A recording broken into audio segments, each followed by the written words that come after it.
Welcome, guys, to another Scrap and Irish Sunday night chat, live Scrap and Chat, Ewaste chat, Q&A chat, even. So tonight, as always, we will discuss all we can about e-waste,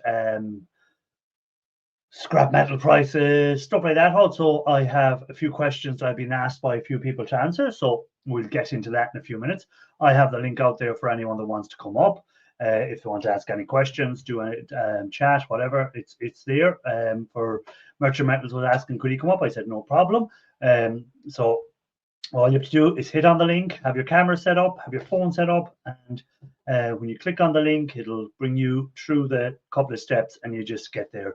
JP E-Scraps, welcome in. Don't forget, guys, please do hit the thumbs up. If you're not familiar where it is, it's at the bottom. If you look down, scroll down from the video, you'll see it. If you're watching on a phone, it is a little bit harder to find it. But if you're watching on a PC, please do hit the thumbs up. Or if you're watching this video later, hit the thumbs up. So we'll put the reminder for people just to hit the thumbs up first before I get into the chat. Don't forget to hit the like, guys. Why am I gone blue? I usually use yellow as my color. Do I not? Okay, it's blue tonight, so we'll stick with blue. It's usually yellow, but anyhow, we'll stick with blue. HH Recycling, welcome in. Solars, welcome in. Good to have you all coming in, and thanks for hitting the like, guys. Appreciate it. Let me go back. I just want to make sure I pin the link. I have. So yeah. So one of the questions, hi Irish and all other scrap nerds. Who you calling a nerd? Ed, welcome in. Great to see you. Is Pop Scrap in as well? Did I miss Pop Scrap? Did I miss Pop Scrap? Did I miss Pop Scrap coming in? Patrick Williams. Hi to Patrick Williams, Merchant Metals. HH Recycling. I don't see Pop Scrap there, but Solars is saying hi to Pop Scrap. So hi to Pop Scrap. I see Merchant Metals is in the basement. I'll be with you in a minute. Merchant Metals. I'll be with you in a momentarily. Simon, welcome in. Jose, welcome in. Richard Hubbard, welcome in. So it was meant to be saying hi to JP E-Scraps. That's who she was meant to be saying hi. Big Scrap Nation. If people aren't familiar who Big Scrap Nation is, that would have been Big Country Scrapper one time. So Big Scrap Nation is there. Let me see who else is coming in. Urban Prospector. Joseph, welcome in as well. Missed a few Sundays. That's never a problem, Joseph. People are busy, always have something for doing. Right, so I'll bring up Merchant Metals now in a second. Well, before I bring up Merchant Metals, these people here, I was going to give a shout out later on in the show, but they're actually here now. So this is a new channel that actually found me first, and then I started watching some of their videos, and I was amazed with the amount of e-waste they were picking up in some of their videos. They went to a video, I think it was done yesterday or the day before, and the amount of computers that was in the dumpsters was something else, guys. So if you're into dumpster diving, you want to see what's available, and they're in the UK, which I thought dumpster diving wasn't really a thing in the UK. I'm not sure what part of the UK they're in, but they do dumpster diving, guys, and they give away their stuff. Some of their stuff that they don't use themselves, they give it to charities, they give it to the needy. I think it's something humans, something. Oh, I'll have to look back the video. And I even seen on today's video, they were giving it to care homes, some of the stuff they found. So there's something, guys. So check that channel out. A couple of dumpsters. I was going to give you a shout out later, but you've saved me doing that. Let me go down. Electronic Scrapper, Shark Scrapper. Thank goodness for the Gulf Stream, got here fast. Kerosene Cucumbers, welcome in. Shark Scrappers in the basement, bring you up in a minute. Shark as well. Who else is there? Richard Hubbard, I'm just saying hi. Thank you so much. We are in Dorset. Okay, so they're in Dorset. Not a clue what part of the UK Dorset is in. Solars, where is Dorset? Big Scrap Nation, blah blah blah. Let me see who else. Matthew Edwards, welcome in. Ooh, anything else? Anyone else? Anyone else? No, I think that's everyone. I just noticed something I didn't do. I didn't actually put the subscriber thing on tonight. Forgot to do that for people to subscribe before they ask any questions or do anything. But I can put it on in a minute. So let me bring up Shark Scrapper and Merchant Metals. Merchant Metals is here. Welcome. Good to see you all.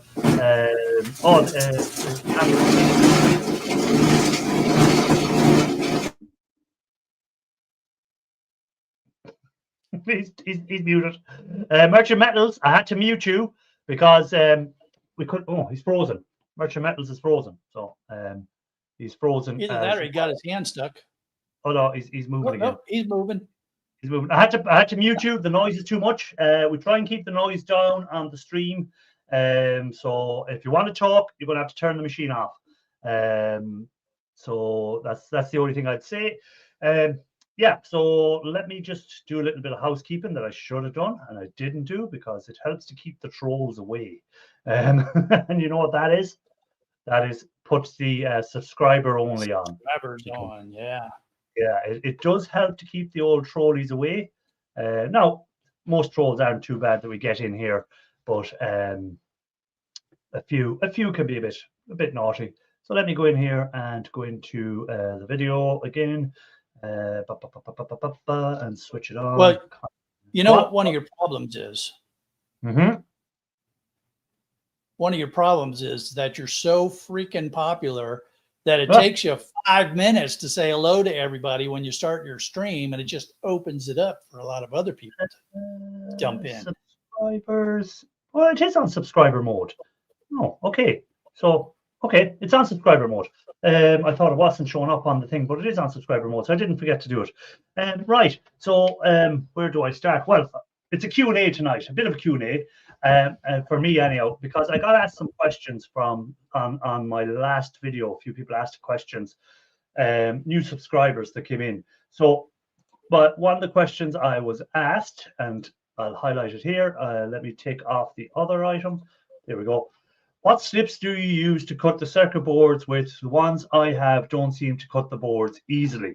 Well, the snips I always use for cutting stuff on my boards is, and I'm not, I can't show it because it's Fat Max Stanley.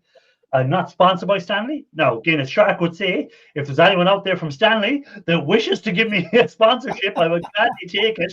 But that's the snips I use. They're aviator snips or tin snips, TIN snips, or aviator snips, we call them. So you can get ones at angles, straights, or whatever. So these are angles. These are perfect for cutting circuit boards, cutting the ram fingers, stuff like that. So that's the first question answered. That's what I use there. Next question I was asked was, how do you go about removing all the components and stuff from the boards? I've done some manual removing using flat screwdriver heads and wire cutters, but that doesn't really remove everything. Well, anyone who's been following my channel for a long time will know my favorite tool to remove stuff from circuit boards is a heat gun. So again, I have a couple of different heat guns. I have a Stanley heat gun, not sponsored by Stanley again, but I have a Stanley heat gun, which I use all the time. I can set the temperature and you can set it just to above what solder will melt at, and it's perfect for getting components off the board. So that's another question answered. I'll come back to everyone else in the chat in a minute. Next question, I told this person I would answer them tonight on here. So how do you get the gold from inside the chips? Incineration is the preferred method. That I use is to incinerate the chips and then use acids on it afterwards. Again, loads of videos on the channel about it. If you just Google or just go onto YouTube, put in Scrapping Irish incinerating chips, and it'll bring you straight to the videos. So that's all you need to do to find out how to get the gold from inside the chips. Next question. This is loads of questions. Which with HCl, I've got 32%. I assume I should dilute it to about 12 to 14%. Then wouldn't higher strength. You don't need to dilute it. You can use in the copper chloride. I've used from 10% to 32% hydrochloric acid. So if you're doing copper chloride, don't worry. If it's anywhere from 10% to 32%, it will work. Again, 32% will do it quicker and will dissolve the metals better. Then 10% takes a bit longer, but it will work anywhere from 10% to 32%. Merchant Metals, have you turned off your racket behind you yet? So that's for that question. And the final question that I have here now for the moment is, for the Aqua Regia, what strength nitric acid and HCl do you use? And am I right in thinking the ratio is 3 to 1? Technically, yes, to make Aqua Regia, you are correct in 3 to 1. But what I would say is, no, I can still hear noise.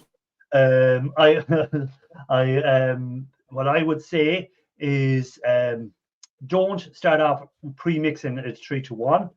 Start off with your hydrochloric acid and add the nitric acid bit by bit. Don't put it all in one go.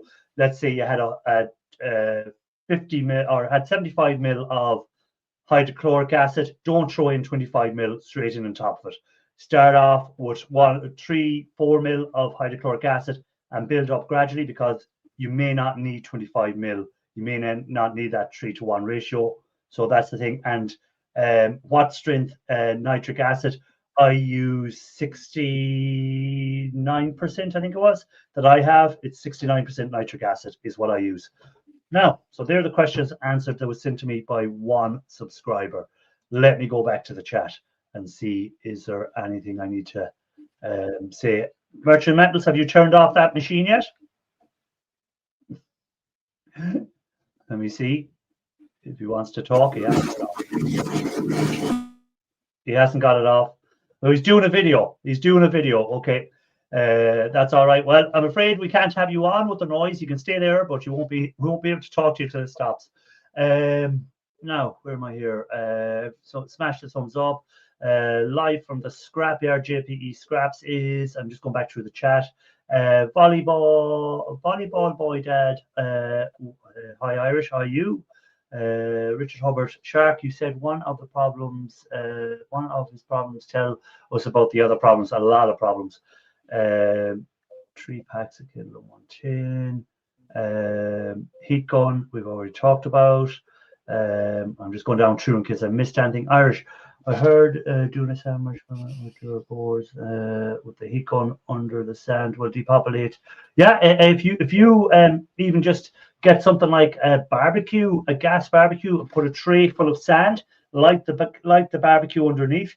The sand will heat up. Leave your boards down on top of the sand, and all the bits will the solder will melt, and it's easy to remove the bits off it. That will work as well. Be careful of those aluminium capacitors, with the heat gun, because you'll hear a big pop. So I always point the board. I heat the underside, so it's away from me. So if it does pop, it goes the opposite way. I've seen hot sand bath. Yeah, that's what I was on about. Shark Scrappers answering the question. I'm trying to see if I missed anyone else coming in. Living off scraps, welcome in. Good to see you. Jeanette Pickering, welcome in. James P, welcome in. Merchant Metals is asking where's Mike is. Don't know where Mike is. And Living off scraps, hi Solder. So there we go. I've caught up with all the chat.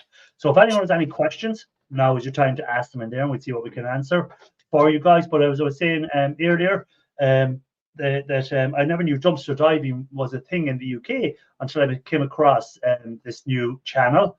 A couple of dumpsters, they were called. They were in the chat earlier. I'm not sure if they're still there or not, but they if you're into dumpster diving, guys, and in the UK, go check them out. Well, check them out anyhow, but check them out and they might. Here we go. This is the name of the channel. Couple of dumpsters. That's the name of the channel. So they're were new subscribers to my channel, and then I went to check out their channel, and I see the first video I watched. I seen they opened the dumpster full of e-waste, full of computers, full of graphics cards, full of RAM, all that. They're still there. All that kind of gear. Boy, would I have loved to have found that dumpster. So I would love to have found that dumpster. And by the way, if anyone's confused, it's not December. Shark Scrapper likes to put his Christmas tree up in November. What's wrong with that? What's wrong with that? Couple of dumpsters. You should come dive with us. Well, I'm in Ireland, so it's a bit far to go dumpster diving. While in my part of the UK, dumpsters are locked away. You'll have to trespass to get them. Yeah, see, that's what I thought it was like that in the UK. But where a couple of dumpsters are in the Dorset area of the UK or England, they are finding loads of good stuff. It's pretty cool that they're finding loads of good stuff. Merchant Metals is working on his, I can see there he's showing us his copper wire that he's getting out of his gradulator from doing the copper from it. If you haven't seen his videos, he's been doing a lot of videos there. Welcome in, Grandpa Kevin. Good to see you. Thanks for being in. I have a question, teacher. I have a question, teacher. Go on. So I heard that desoldering with a heat gun can create lead fumes and make you go bald. Is that true? No, I have a full head of hair here at this moment in time.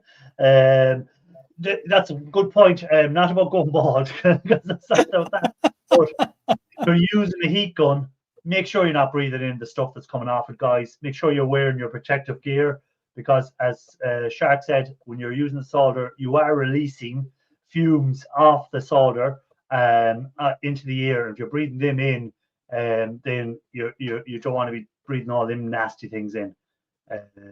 Industrial places are the ones for the computers. Yeah, that's pretty cool. We don't have that over here because all computers and all that sort of e-waste is collected by companies. So it's not really a thing, and most people bring back their old computer to the shop when they're buying a new one, or they bring it to the e-waste recycling centres. Why isn't it called skip diving in the UK? Don't know. Couple of dumpsters. Why don't you call it skip diving? Because I'm sure, like here in Ireland, we just call them skips.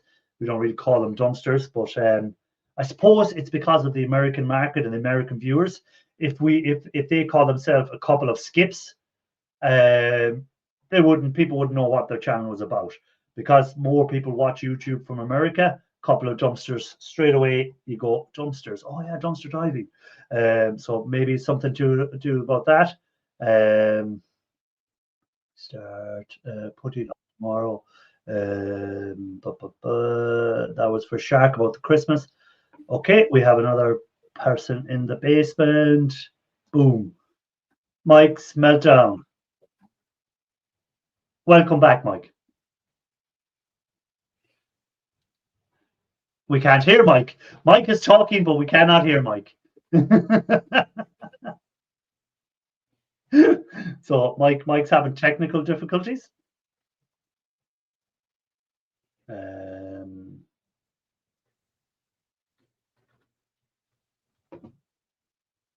We're just waiting for Mike to do his thing. I did say hi to Grandpa Kevin. I watched Grandpa Kevin video of the trees with all the leaves change color. I was thinking, why is Shark saying awesome to Joseph? And then I was saying it wasn't Joseph that said that. It was Jose. Yeah, so Shark, you've started collecting bits of material for your e-waste journey. Yes, I have. Well, I've actually been collecting for a while, because it was always in the strategic plan to do precious metal recovery at some point. So I've always been setting aside a certain amount of good materials for recovery. But now I'm increasing the percentage that I'm setting aside. Still noisy. Okay. And have you set a deadline for starting to do the gold recovery and the gold and silver or whatever recoveries you're going to be doing? Have you kind of said, well, I want to get this started within 6 months, within a year, within 3 months, within 2 weeks? Have you kind of set yourself a start date or anything yet? I'm not that organized. No, I'm just wondering, have you kind of put a time frame on yourself that you want to get into it by a certain length of time? I suppose there's no real rush because the stuff you're collecting isn't going to disintegrate. It's going to be there whenever you're ready to do it. It's not like it's stuff that has to be dealt with straight away. It doesn't take up a lot of space when you trim all them fingers and stuff like that. So it's not like it's taking up a lot of space in the shark cage or anything like that, you know. Right. And the shark cage is not ideal to be doing recovery or melting projects. There's one small sink. The water pressure isn't great. Ventilation is adequate for what I do, but I'd have to get a fume hood and invest in some hardware that, quite frankly, I don't want to make that investment for this place. So with the lease expiring in a year, maybe what I should plan to do and get the next place that I go to, look for it with the facilities in mind to do recovery or melting projects. Yeah, if you could find a place with like a where you have now already for tearing down, something like that, but then have a separate room off it somewhere that could be converted into like a lab sort of area, and then put a fume hood in there for yourself and all that, and keep the two separate. So if there was ever a spillage in there, it doesn't affect what's happening in the other area, or if there was ever it's good plan that is. I just do mine outside. As I said, most people know I just do it outside. But again, that's not suitable for everyone to do. And I prefer myself if I had a big place with a proper fume hood to do it in, but I just don't. So it's I have to make do with what I have. But yeah, that's a plan to do that, definitely. My fume hood cost less than 100. I built it out of a dresser I found on the street. Most substantial part was the plexiglass. Okay. Is Mike's meltdown mic working yet? No. I don't think it's on. I don't think I can do anything on my side for you, Mike. Let me have a look. Edit mic settings. No, everything is set. It's set to automatically adjust volume when he comes in. Oh, speak. Oh, that one worked? Yes, that's working. Hold it. Can you hear me now? Yes. No. Yes. No. Yes. Yes. Yes. Yes. Yes. Yes. Yes. So, Mike, welcome back. What's funny is this computer that I'm working on it ate more smoke than the other one did that's in my shop. The one in my shop, the Wi-Fi card in it has apparently stopped working or is barely working because I just ran it. I've got the two computers sitting side by side.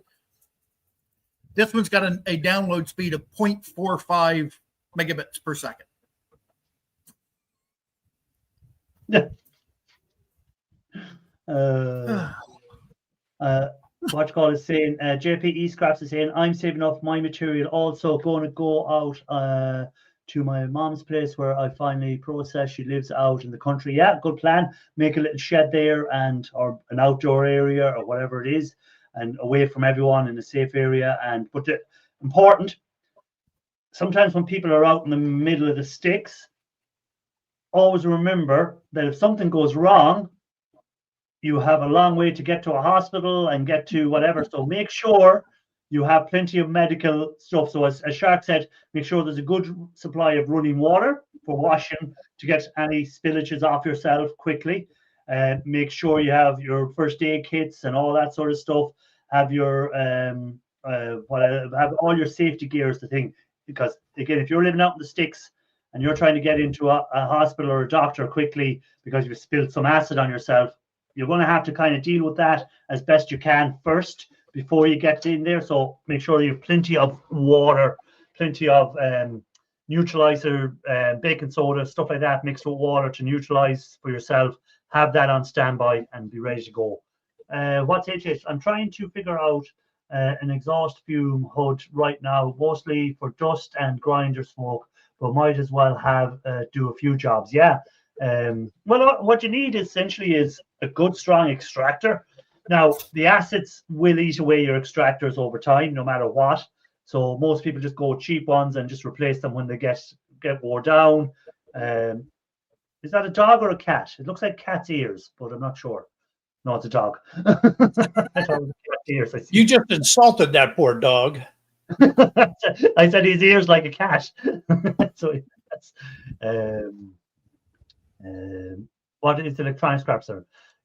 Keep your refinery separate, Shark. If not for the dangerous fumes, every tool will rust. Yes, and I can vouch for that, because when I started doing this first, I used to store my assets in where I used to have all my tools, and even though I wasn't doing the items in there, I wasn't doing the recovery there, the fumes will still seep out of the bottles slightly, no matter how well they are. And actually, you notice all your tools are getting rusty, and you're thinking, why are all the tools getting rusty? It's because the fumes from the acids are eating away at them.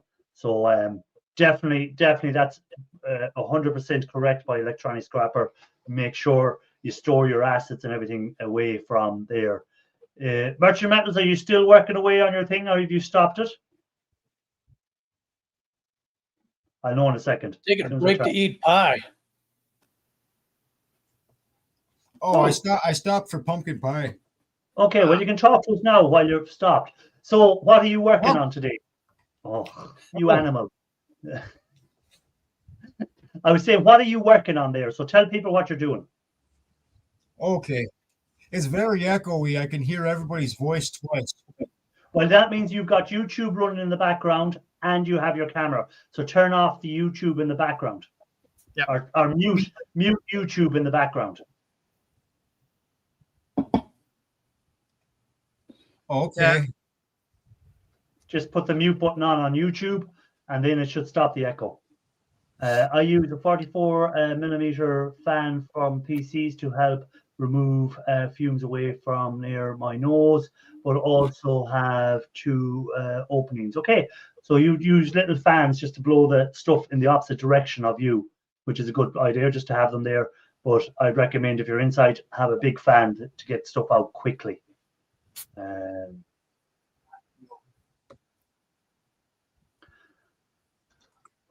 I use a Vivor duct fan. They last about 2 years. I must get on to my friends in Vivor and tell them I want a fan. There you go. You want to do a demo? tell them I want a fan. I haven't got anything. I haven't looked for anything off Vivor in a long time, because I got that melt, or that furnace off them, and I've done the first part of the video, but I haven't got around to doing the actual melting of anything yet, because the weather turned against me. And so I don't want to ask them for anything else until I actually do something with what they sent me already. I don't think it'd be fair to be sending saying, "Oh, can you send me this?" And they'd be saying, "Well, you didn't do anything with the other thing we sent you." So until I do the other video, I won't ask them for anything yet.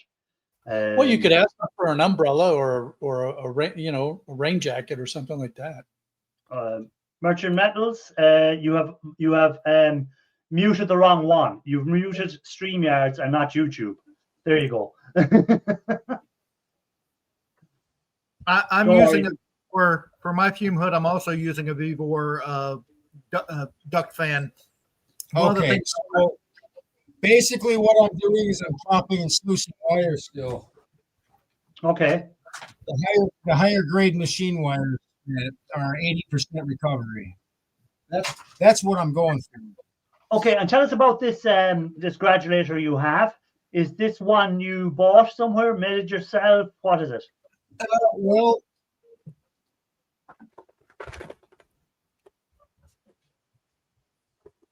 okay. So basically, I bought it off somebody that had passed away. I purchased it from the guy's brother, but what they used this machine for was for semi-truck tires. They shredded semi-truck tires with it. Okay.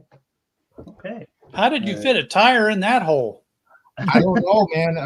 When I got there, there was piles and piles of shredded semi tires. I don't know what they were selling it for. Who they were selling it to. Normally, when people are shredding tires, they're selling the rubber to manufacturers that go after carbon black and the steel for just recycling steel. Yeah, and well, some of them tires over here, the tires when they're shredded, I know. Do you know them AstroTurf pitches? You know the pitches that are like 3G or 4G pitches they call them now. They use a lot of that rubber from the tires on the pitches as a, I don't know, is it like a sponge underneath? It's woven. It's put onto the pitches over here as well. So if you ever slide on pitches, you get that rubber burn on your legs from it. So you do. And you've all the black marks from the rubber. So it's not as bad as it used to. Oh, Merchant Metals is gone. He must have pressed the wrong button. And for those in America that don't know what a pitch is, it's a field. Yeah. It's a football field. And when we say football, we mean soccer. We don't mean that American football that you call football. That it only American football. How many times do you use your foot to hit the ball in it? Very little.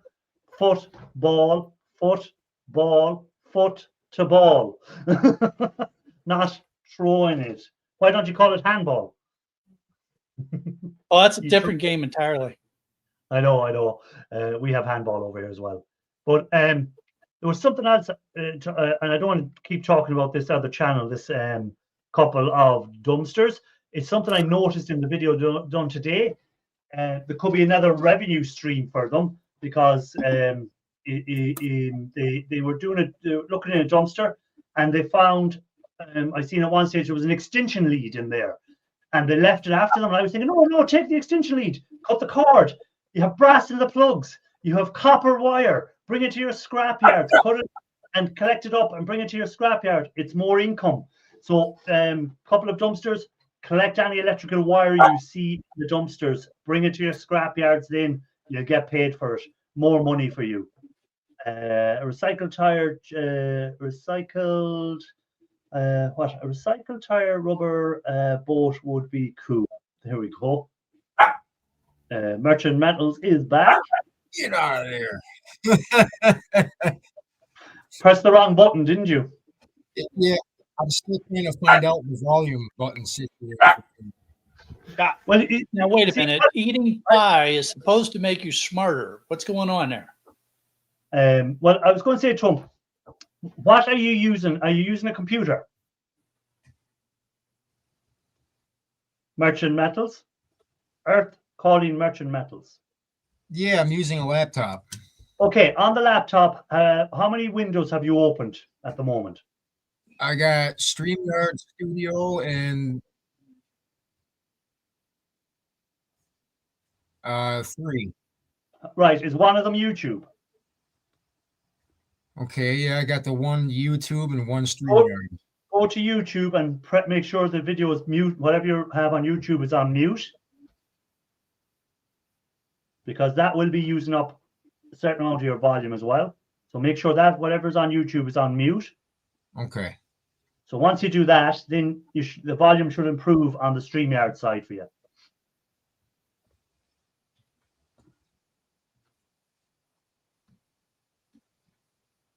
Okay.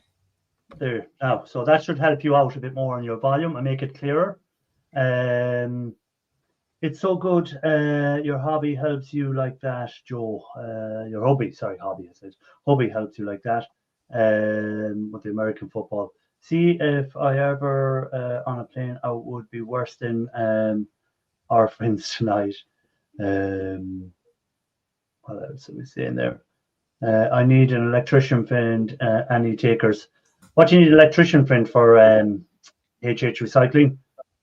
I have a couple of electricians that give me stuff. They keep giving me breakers for the silver recovery. So I have loads and loads of breakers I need to get working on and start recovering the silver from them. Especially with silver being up around the $50, around $48 is it at the moment. I think, Shark, on your live tonight you were saying it was 40 $48. 48.50. Yeah. $48.50 for an ounce of silver, which is pretty cool. Which is pretty cool. I'll just put the reminder for people who are coming in. If you haven't already hit the thumbs up, please do. Oh, Yeah, it sounds so much better. There you go. So don't have StreamYards and Oh my YouTube God. at the same time, you know. Yeah, that works a lot better, guys. I couldn't make sense of anything. No, because you're getting the sound from YouTube and you're getting the sound from StreamYard. So always mute your YouTube if you're on StreamYards, and then you can hear what we're saying and you don't get that echo sound. Okay. Cool. Thank you. But yeah, so how much wire will that process per hour? Have you worked out how many kgs? Oh yeah. I definitely did, man. One of my live streams, I basically processed 120 pounds of wire, which kind of equates to about 100 pounds of copper once it's sluiced, kind of like how I see it. Yeah, within that live stream, I chopped up that batch within 35 minutes. I believe it was 36 minutes for about 100 pounds. So you're talking, if I'm working it real hard, a little over 200 pounds an hour. Okay, and are you getting enough wire to keep that machine going constantly like that? Are you, that's what I'm saying. Are you feeding it all day, or is it just you let it build up for a certain length of time and then put it through? Okay, so that's a pretty good question, man. Basically, I'm working the machine maybe 1-2 hours a day. It's not like I'm in here working like an 8-hour shift, really. I got 10 other things I'm constantly doing because I'm actually preparing to get back on the road again. Okay. It's already November and I'm not moving south yet. That's a problem. So I'm getting this stuff done. I'm probably going to pull an all-nighter here tonight. Just getting ready, getting done with everything else that I have here. I probably got, well, it looks like maybe about 100 pounds of machine wire that I'm looking at finishing, and then I'm going to sluice it all and sell it. Okay. And when you're selling it, are you selling to a scrapyard, or what are you doing with the material? Well, I guess I can kind of compare it to last year because I ran this machine all last fall and probably about the middle of the summer too. But I was selling to my local scrapyard as bare bright material. But nowadays I'm hearing other things, so it's got me kind of not concerned. I'm not concerned. It's still copper. I'm gonna sell it, But I just hear that I might have a hard time getting bare bright price for it. Okay. And then I might have to settle for number one. Okay, so then what you're kind of then you have to make a decision then, don't you, whether it's worth the difference in the income of it. So whether you strip it by hand and as bare bright and get that price, or put it through that and get number two. So you have to work out kind of the amount of volume, stuff like that, and whether it's worth it or not worth it.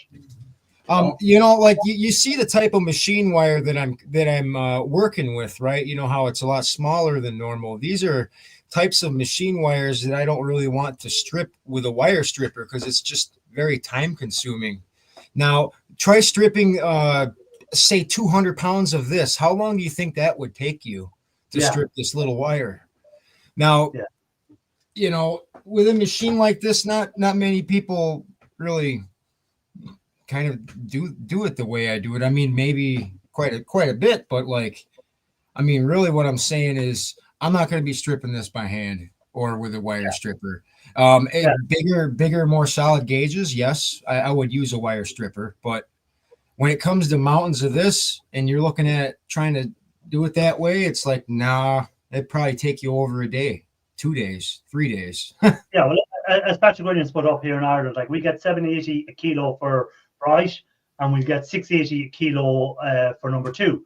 So as you said, if it's thick, heavy stuff, strip it out. If it's that light stuff, I'd be throwing it through the machine. Exactly. Price for it, because by the time you try and strip that out and stuff like that, you'll have done 100 kgs of it through the machine when you might have only done 20 kgs of it by hand. So right. It is more to do it that way instead. Now, I said this to a few people before, and I'll say it again. is another option is if you're melting that into bars, sell your bars on Etsy. Etsy, you're paying between $20 to $30 a kg for a 1 kg bar of copper. Sells between $20 and $30 a kg up there at the moment, because people that do crafts, like they make copper bracelets, copper rings, they'll buy them and they'll pay a premium for them because they're already a 1 kg bar. So they'll know, if I buy a 1 kg bar, I'm going to get 100 rings out of that. Then they can sell them rings at maybe $20 each. So then they're going to make $2,000. So they don't mind paying $20 to $30 a kg. So it's an option for any guys that have a lot of copper and want to make a bit more of it. Melt it into bars, get onto Etsy. Now, if everyone gets onto Etsy doing it, the price will probably drop because there's a lot of people selling it. But while the prices are there, people are paying $20 to $30 a kg, sell a few bars, see how it goes for you. I'm not saying that you'll sell 20 bars a week or something. Oh, that'd be awesome if I could, though. Yeah, that'd be awesome if you could. I'm not saying you're going to do that, but it is an option for people. Yeah, and last year I said that I had this, I got this pulse jet motor that runs off of propane. I was suggesting, I'm going to build something to melt it with that. And well, I just didn't feel like setting myself on fire this year.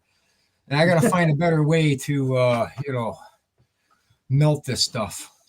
Watchball's asking Dave, do people buy wire for crafting? Yes, I've seen people buy the wire as well. It has to be a certain thickness of wire before they'll buy it, and they'll pay a bit more. Again, on Etsy, you will find people buying the wire, stripped wire for crafts and stuff like that. So it is another option for people that you can look at. And it's something that I'll do when I get around to melting. I will do a video of melting and putting the bars up on Etsy, and let's see how it goes. And because again, it's easy for me saying here now, just put it up on Etsy and sell them. I might put them up on Etsy and they might never move. No one might ever buy the bar of copper. Shark, will you buy the bar of copper when I put it up? No, I have a question. Okay, go on. No, I was just going to point out that the question of whether or not a yard will buy that copper as bare bright is so dependent on the scrapyard, and every scrapyard is going to be a little different. I mean, technically bare bright is clean, shiny, uncoated, 16 gauge or thicker copper wire. Now, some yards don't pay any attention at all to that. They're just like, oh yeah, that looks good. We'll throw that in bare bright. So it's all dependent on the scrapyard. So, your yard may be more than happy to buy it as bare bright, where another yard would say, no, it's number 1, but another yard might say it's number 2. So, it's just whatever your yard's going to buy. Yeah, very good. Yeah, and I always hear mixed information. anytime that topic comes up, somebody else has a different thing to say about it. Yeah, but that's because their scrapyard where they're talking about may be different than the scrap you're looking at. So again, just because I say that, you can't sell bars to a scrapyard, Patrick Williams is saying, no, not in Ireland, England or whatever as well. So, it all depends. Some scrapyards might buy your copper bars off you, but what's the point of melting? If you have a kg of copper, what's the point of melting it into a bar just to sell scrapyard? You're not going to get any more money for it. They're going to just pay you the normal 1 kg price they're paying. So I don't see the point of melting bars to sell to a scrapyard. I see the point of melting bars if you can increase the value, or if you're trying to stack copper and you want to store copper yourself, maybe then melt it as bars to store it. That's the only reason I'd ever see of melting bars or melting copper into bars is if you want to resell it for a higher value, or you need to store it and stack it for future. That's the only reason I'd ever say to melt copper into bars. Other than that, bring it to scrapyard in whatever form is best for your price. That's what my recommendation. Right. Yeah. And I'll point out that I remember, I forget who said it. Somebody's video says something about, it has to be thicker than pencil lead. Well, I pointed out to him that pencil lead comes in varying thicknesses. I get 4mm pencil. So, really helpful, kind of. Yeah, I think 16 gauge is like 0.06 inch 1.5 millimeters, something like that. But yeah, it's if you're there, if you're at the scrapyard and the person that's at the buyback counters, they're not going to break out a mic and check it, right? It's just usually if they look at all, they'll bend it to see if it holds the bend and make a decision. Yeah, that's kind of what E. Matthews' rule is for stripping wire. If it bends and it holds its shape, he'll strip it. If it bends and it doesn't, he doesn't bother stripping it. So yeah, that's kind of a good rule of thumb. If it bends and holds its shape, it's probably worth stripping for you. But again, I haven't seen it here, but when I was in Florida, at the yard that I used to go to a lot there, I would actually see some of these people would start arguing with the guys at the buyback station on, no, that's bear braid. You're ripping me off, like, well, put it back in the truck and go somewhere else, dude. Yeah, exactly. But you know what? Shut up and get out of the way because you're holding me up. Again, and it's something to say to some people as well. If you're going to the scrapyard, before you unload your whole truck, get a rough idea of what they're going to pay you. Get them to say, that's that. Some people unload their truck and then the scrapyard go, well, I'm only going to give you that. Then you have to go and load your truck back up if you're not happy with the price. Show them a sample of the wire and say, what are you paying per kg for that? What are you paying for that? And have your prices that way, so then there can be no argument afterwards. That's a bit of advice as well. That or take it in sizes that you can handle. I do 5-gallon buckets for most stuff. Yeah. Watch Call there is asking a couple of dumpsters. I think Soller's answered it. Just a quick question: do military electronics have more gold in them? It's a better gold plating that's on the stuff. It's a thicker gold plating, so yes, it will be better gold because it's more of it in there. So we say any gold plated pins will have a thicker coating of gold on them because again, military will be in areas where there's a lot of moisture maybe and stuff like that, and they don't want corrosion getting onto the pins. So yes, military, anything to do with space, so any of that sort of stuff will always have higher grade gold on it, better thickness of gold. So definitely, if you can get military grade stuff, it's worth it's a lot better gold. So it is. Somebody needs to work on their dandruff problem. There's little white flakes flowing all over the place. I was about to say, Shark, your Christmas tree was looking lovely there now with all that snow. So it would. Yeah. Merry Christmas. It's not even Thanksgiving yet. I was going to say, Richard Metals, where are you now where it's snowing? What part of the... I'm from Michigan. It started snowing today. Okay. Yeah. It's good times, man. Can you show my us... gazebo's toast. I was going to say, can you show me up there? You walked by. See them plastic bags? Are they full of wire or what are they? Directly behind your shoulder? Oh, that was my last video. Those are pop cans. Oh, they're pop cans. Okay. Yeah, man. Yeah, this spring I found a crap load of Pepsi in a dumpster once, and it was like a whole pallet. I loaded my car down extremely heavy, and well, half of them basically went to the waste because I couldn't drink them. There's too many Pepsis. So I spent the day popping them and flipping them upside down. And we get 10-cent deposit here in Michigan for our cans. Yeah. So I mean, that's good price. Yeah, we have 15 cent on our cans over here. It's 15 cent for each can of that size. 15 cents? Really? 15 cents. And then if it's a big 2-liter bottle, it's 25 cent. Okay. Yeah, I thought that was a good deal. I mean, like 10 cents a pound for steel or 10 cents a pound for a can, 10 cents a can.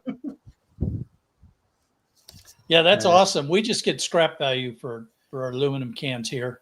Yeah, and so does Canada. Big scrap nation. He's he has to crush his and sell it as sheet aluminum, I think. My yard has a separate category for aluminum cans. Okay. Yeah, it's usually a separate category because it's a finer quality of aluminum, supposedly. Oh. Well, what about the cans with the cigarette butts in them? Yeah, there is that. Yeah. Hey, scrapping on the fly, you want to come in? A lot of times on the fly. Hello. I see you When they're scrappy. sold as bales of aluminum cans, they can go within 30 days, be turned right back into new aluminum cans. So yeah, it's a really good closed loop story there. JPE Scraps is saying 75 at his yard for cans. Well, see, over here now, we don't bring our cans anymore to the scrap yards because you get 15 cents for every can that you bring back to the machines. Now, you've paid the 15 cents if you're bringing back your own cans, so you're only getting your own money back. But if you can find cans that are on the streets, if someone is throwing them in bins or whatever, you're making 15 cents for every can you bring back. Yeah.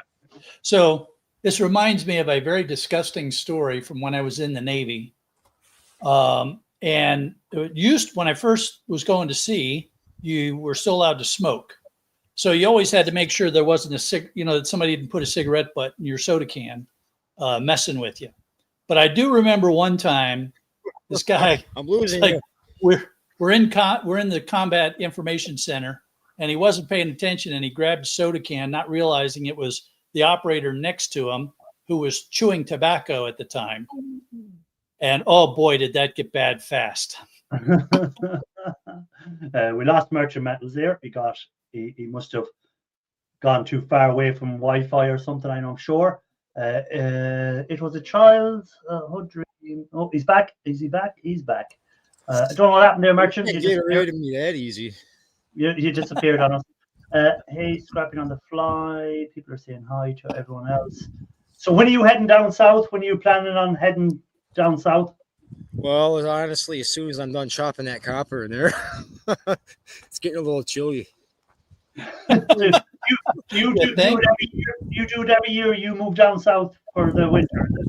Oh man, I just spent like in between, I think like $8 or $9 grand on the truck and travel trailer upgrades. Man, I overhauled a lot of stuff, and it's the reason why I'm still here is I just need more money. Yeah, I did that last year. I took off when it was like 14 degrees up here, and I left with $900 in my pocket, and I just tried to get as far south as I could, you know. And then when you get down south, wherever you're going, do you just live off scrapping then in that area until you move back up? That's a good question. Yeah, man, I'm going to be just traveling and scrapping anywhere I go. Basically, either buying scrap transformers off of, say, scrap yards or Facebook Marketplace for HID light fixtures. And I'm going to be jumping in dumpsters for scrap too, because that's my main game right there. That's where I get all of my scrap metal, and that's how I make my living. I get it for free and then upgrade it as best I can and sell it quick and repeat, you know? Okay. So it's interesting. You just go, and wherever you stop, it's whatever you can make in that area, then that's what you do.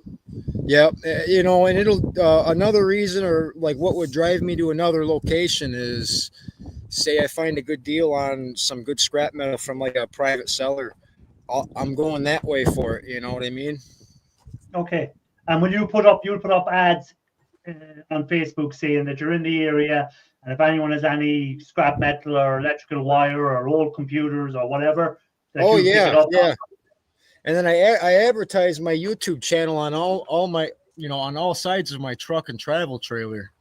Okay. So, you know, all they got to do is just watch the video and they'll know what I'm all about too. But I advertise that on Facebook everywhere I go, and you know, and I've had opportunities, but sometimes distance is an issue.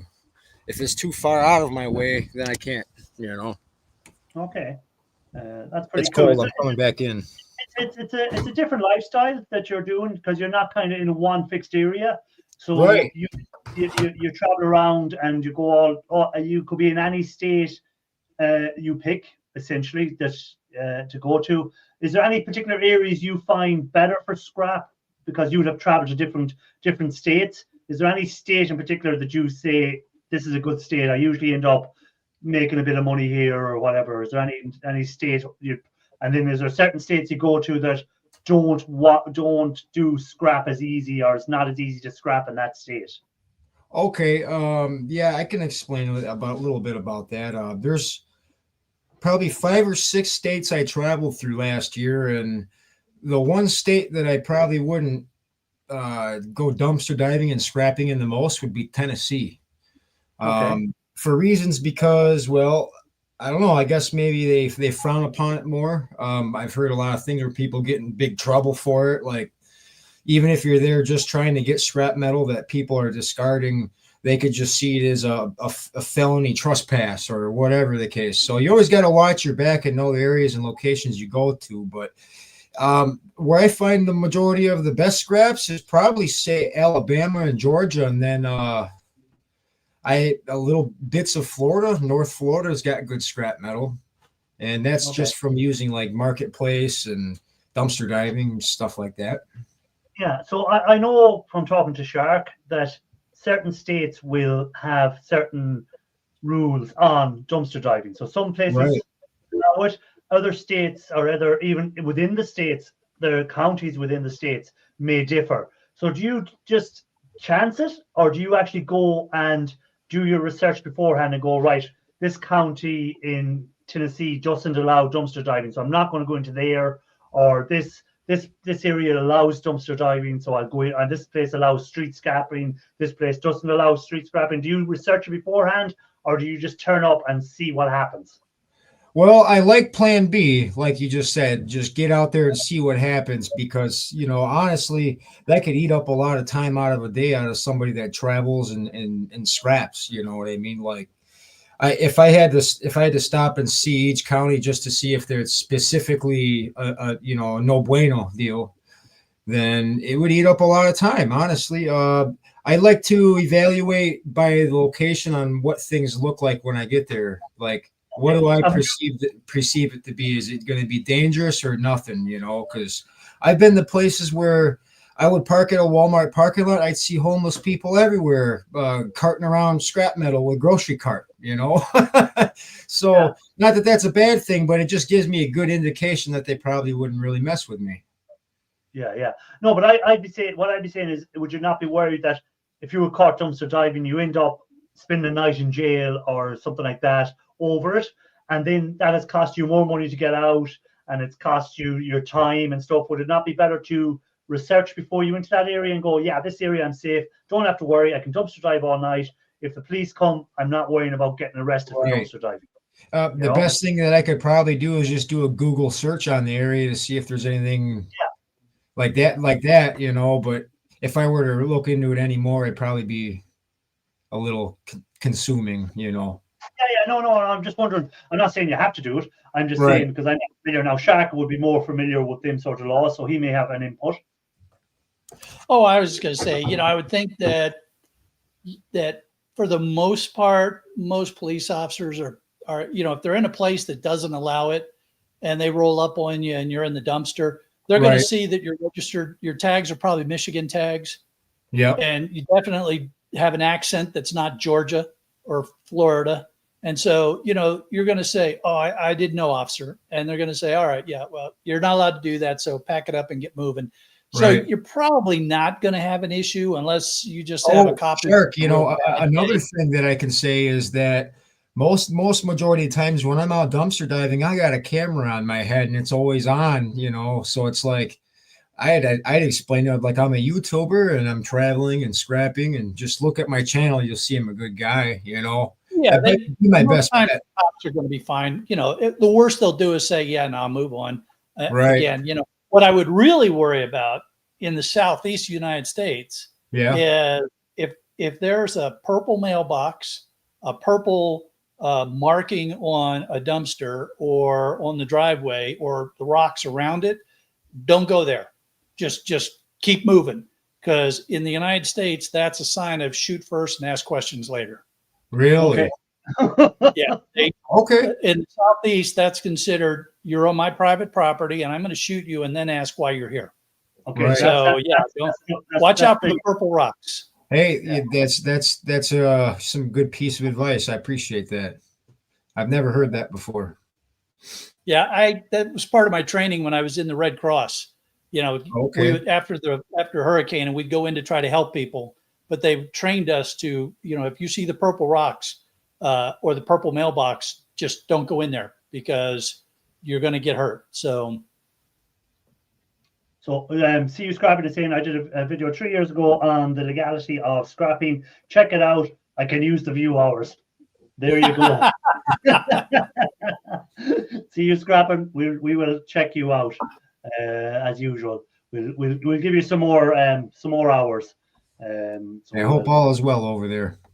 Yeah, but yeah. So it I say street scrapping isn't a thing here in Ireland, or dumpster diving, and I never knew dumpster diving was a thing in the UK till I came across the channel we were talking about earlier, where they were commenting a minute ago. But I just see if I can find them again.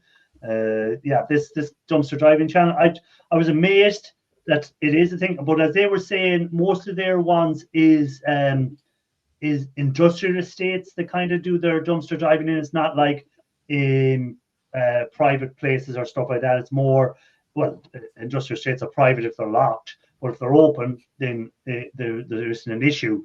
It's only if there was ever anything locked or whatever that you can have issues. But I never knew it was a thing in England either, but it is.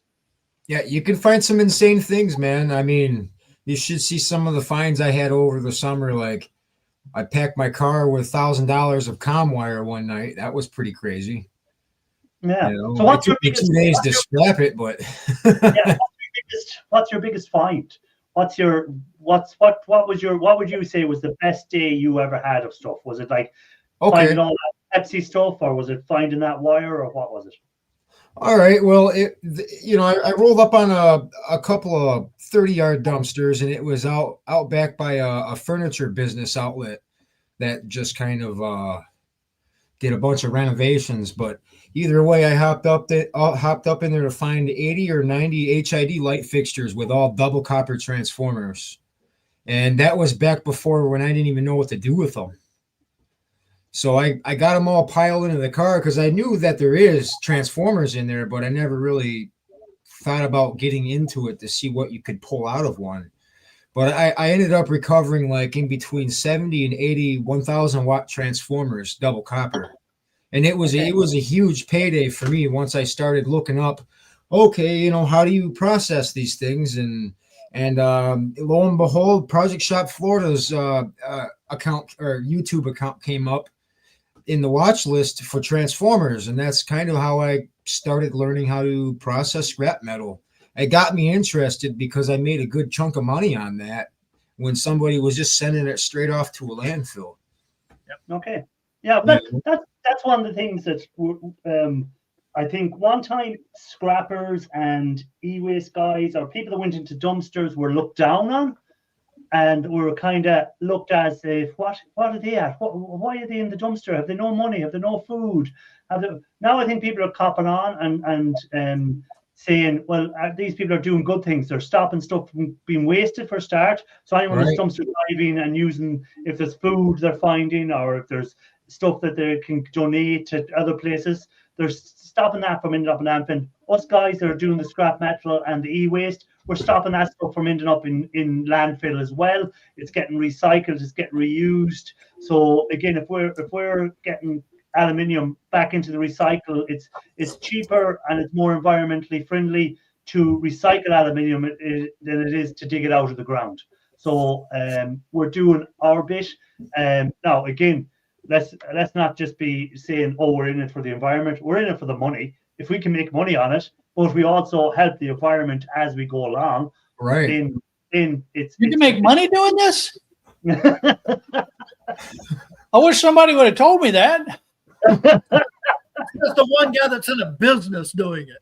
Yeah. He does it for a living. He does it for a living, and then he goes, "There's no money in it."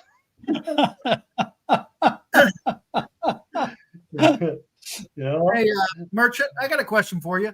Okay. Your sluice, what did you make that out of? Well, I used to be a former construction worker. That was the majority of my prime of my life. I poured a lot of concrete, and that's a 16-foot concrete chute. Okay. That's what I thought it was. I wasn't sure. I couldn't find anything better to use but that, and that just seemed to play the role quite well. Okay. And some people in my comments, they say it's technically not a sluice, that it's makeshift. I'm like, yeah, it's makeshift, all right. Everything anything that I make has just got my mind behind it. Besides that granulator, I bought that, but it's just I get a kick out of people who talk like that because all the gold miners who made sluices, Right. it was out of the top of their head. It's not like it was bought from a store. Wherever they could whack a nail and could make it stick, you know. Yeah. Yeah, well, that's what's about in the scrap world is making use of the stuff you have, and sometimes we'll make something out of stuff that people have thrown away and use it again for another purpose that it wasn't designed for, but will do for us in the scrappers world. So as E. Matthews should say, once again, a scrapper never wants, he just has to wait. Yeah. So you just wait long enough and you'll get what you're looking for eventually. They want while they wait. Yeah, they want while they wait. But you don't. If you're patient, you'll eventually find it through scrapping what you're looking for. You'll eventually find something that'll do the same purpose of what you're looking for. Hey, you know, one other thing I want to say is that I've always wanted to go on live streams with you guys, you know, but when I first started this, I was real skeptical on what people would think about me, you know. Oh, well, this guy over here, he's jumping in dumpsters and getting scrap metal and living some weird lifestyle, you know, but I don't really care anymore. You know, I kind of worked my way out of that, showing people that it actually is possible to travel the country off of what people throw out. Yeah, well, I think that's what intrigues me, is that you're able to travel to different parts of America. And I want to inspire recycling anywhere I go. Yeah. And that's one of my main goals, is to actually physically show people what you're wasting and what you could use to make an extra buck. You know what I mean? I could preach it all day long, my whole life, and it ain't gonna, you know, it will make somewhat of a difference, but there will always be things being thrown out there shouldn't be, you know?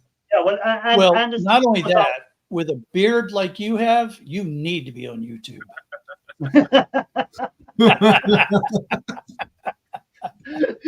It keeps me warm in the winter, man. I usually, you know, about midway through my trip, it starts to warm up. That's the downside. Well, we've got to the stage of the show where we ask everyone what they've planned for the week. So we'll start with Shark Scrapper. What's your plan for the week? I have 2 pickups this week. One of them I know is just office type electronics, but the other one is a construction company.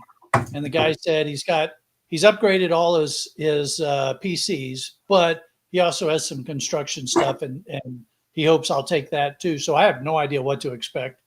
And then it's the usual scrapping and filling up Gaylords to ship off, and processing whatever I find, and making videos. Okay. Merchant Metals, your plan for the rest of the week? Well, finish this tobacco and eat more pumpkin pie and start gaining weight for wintertime. Because I don't weigh enough yet. For hibernation. For hibernation. Yeah. There you go. Okay. And get on the road. That's the I'm plan. gonna need a lot more than this here. So. Oh, okay.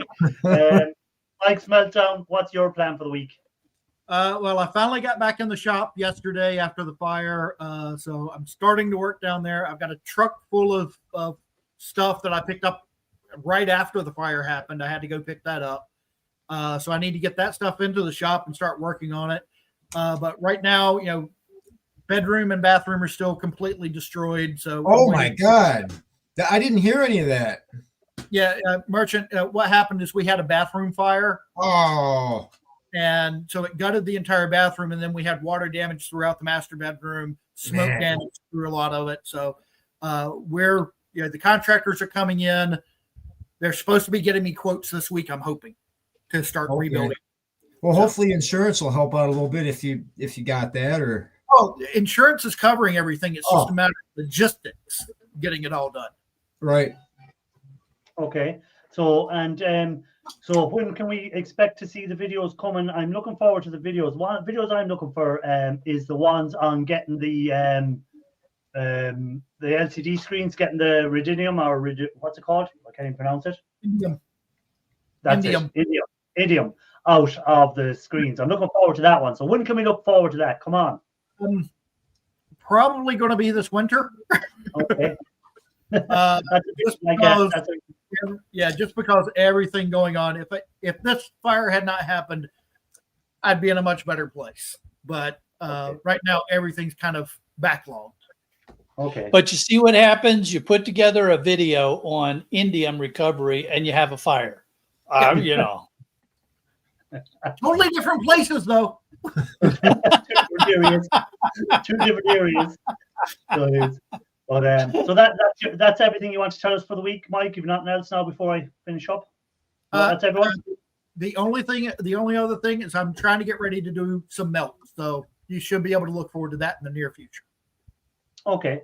Right. Well, we've come to that end of the show time, guys. So I appreciate everyone that's come in, all the new subscribers. I've seen a few new names in there that I haven't seen before. I appreciate everyone that's come in. We do this every Sunday for anyone that's wondering. We'd always have different guests. If you want to come up on the panel and talk, there's never an issue as long as you have been coming up before in the chat. If you're a new person that just appears on the night, the chances are you're not going to get up that night on the chat. It usually takes a while for us to know that you're a genuine person. If you've got a YouTube channel, then I know you are if you're into it. But it's just sometimes you'll see names and they don't have a channel, they want to come up. I don't really let them up. But if you have a channel and you want to come up, there's never an issue. I'm putting the link in there for Everyday Solars. So Everyday Solars goes live now in a few minutes. So we can all pop over to her live. Again, if you haven't hit the thumbs up, please do. I appreciate everyone that's been in. And we'll catch you all over on Everyday Solars Live. Bye-bye. There's the link for Solars. And see you over there, guys. Take it easy.